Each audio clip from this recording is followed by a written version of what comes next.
绿春县露营了3个晚上，今天朝驾车厢的方向前行了。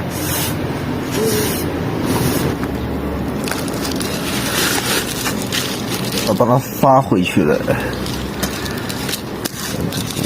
是啊，有这个说明书，这个数据线呀，都被顺丰小哥。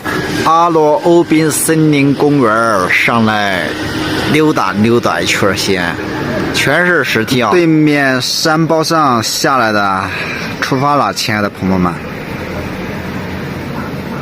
在这个公园里面呢，当地人推荐说可以看到整个县城全景了，确实啊。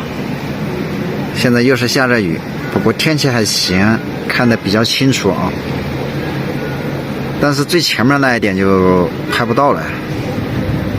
待会儿沿着这条线一直过去，驾车厢90多公里啊，可能上坡也挺多的。航拍的话就视觉感完全不一样了。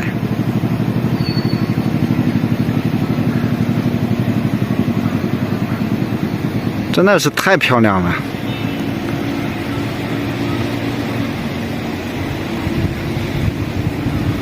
规划的也是相当整齐划一的。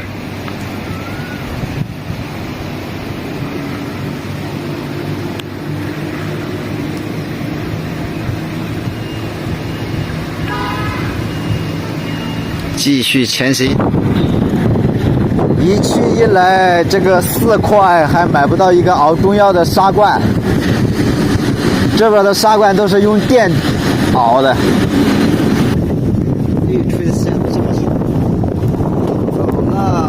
这是214到219的一条道路，现在我是走这条路上坡。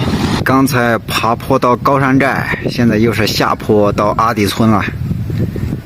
远处绿春县已经下暴雨了，但是它这个靠这边就没有下雨了。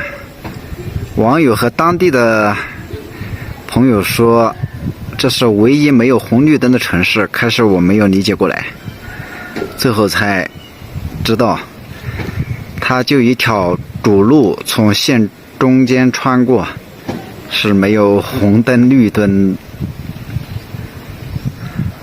够长的啊！这样一直到这个最下面了。这边就是阿迪村，村民已经在收割稻谷了。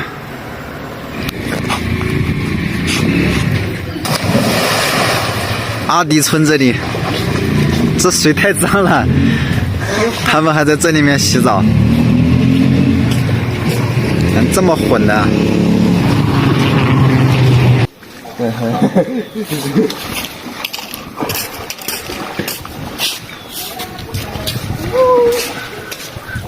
不怕冷吗？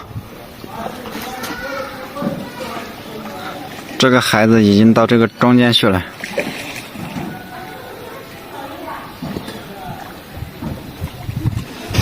你说这个村像个人字形是吧？这就是这几个小孩子的村庄，火墨村。晚上去他们那里露营去，然后在你们水田里面能不能搞稻花鱼吃吃？可不可以？可以，那边。然后明天就沿着这个山转上去了，好像都是无人区域。好，我在后面追你们，搞快点哦。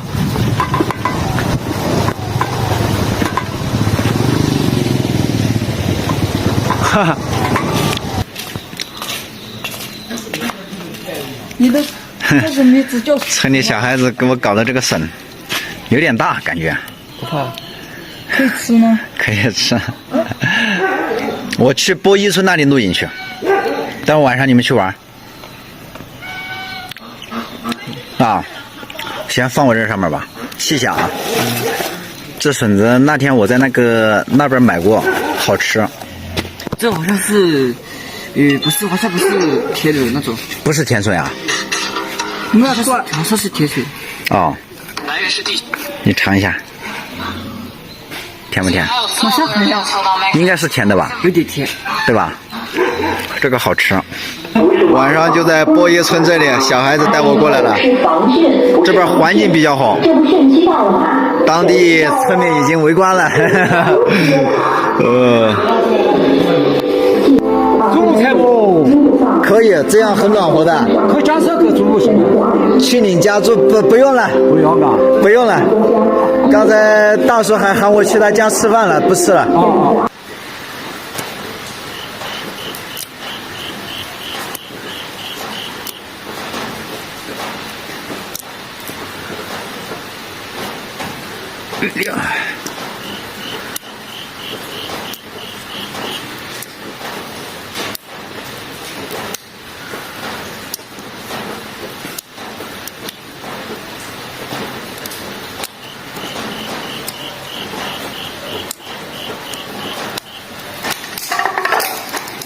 火摸村的2个小孩又上来找我玩了，帮我煮饭了。他们先把板栗搞上去，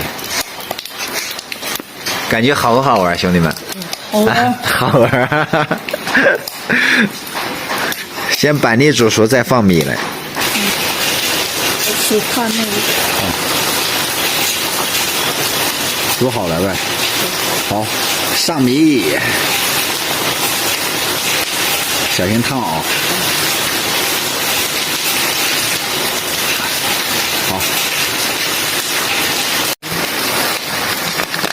温度太低了哦，然后这个油都倒不出来。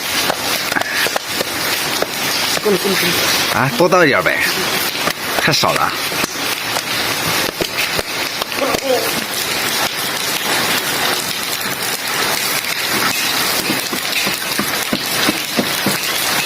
辣椒酱，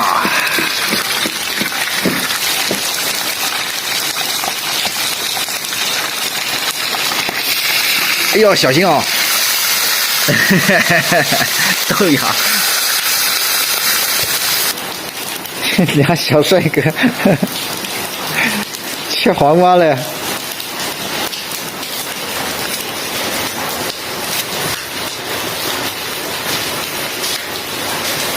这种感觉好不好？用砍柴刀，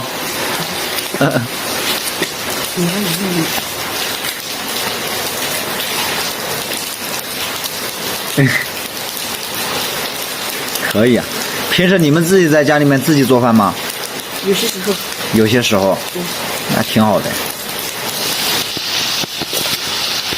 一锅美食啊，这个板栗饭呢。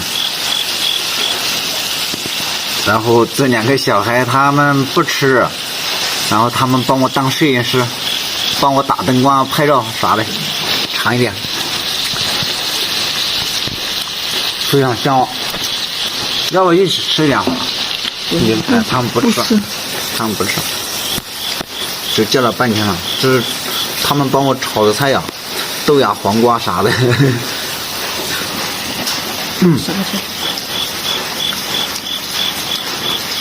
你们很会炒菜呀！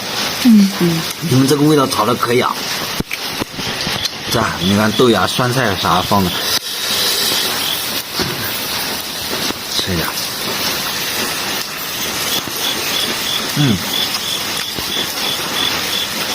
有小帅哥在这里吃菜吃饭斯文的，不错。给你们俩小伙子的厨艺竖个大拇指。每天狂风暴雨少不了。